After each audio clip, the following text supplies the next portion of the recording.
Прилеп наликуваше на град на ужасот. Причина за тоа беше дождот, кој уште еднаш, како и во многу наврати, ги изненади градските власти. И додека прилепчани се бореа со наледените води и газеа во смети и фекалии кои се излеваат од неизчистените шахти, Прилеп беше оставен без најповиканите луѓе за вакви ситуации.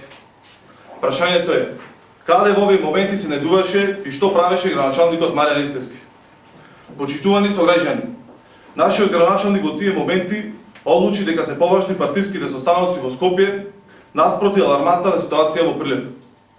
Ромите од Прилеп, кои се луѓе како и сите нас, беа жртви на неодговорното работење на локалните власти.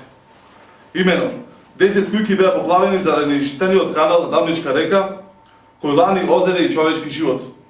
Директорите Сашо Димовски, Илија Карески и Бранко Нешковски ги убедуваа ромите дека ситуацијата не е толку алармантна. 10 поплавени кујки, сосе по кујчина и целиот тимот, деца кои што беа оставени без покрив над главата, луѓе избезумени и исплашени, загрижени за својата еднина, остави на маргините за општеството. А за господата директори, ситуацијата не била алармантна. Што според вас, почитувани директори, требаше да се случи за ситуацијата да биде алармантна?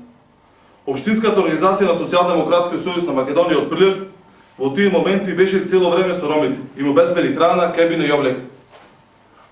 Целата ситуација покажа дека единствено нашето присуство на лице место беше причина за додачка на ДПМН после долго време да се појави пред ромите. Бевме напаѓани, цуени и бркани од страна на директорите на јавните предпријатија.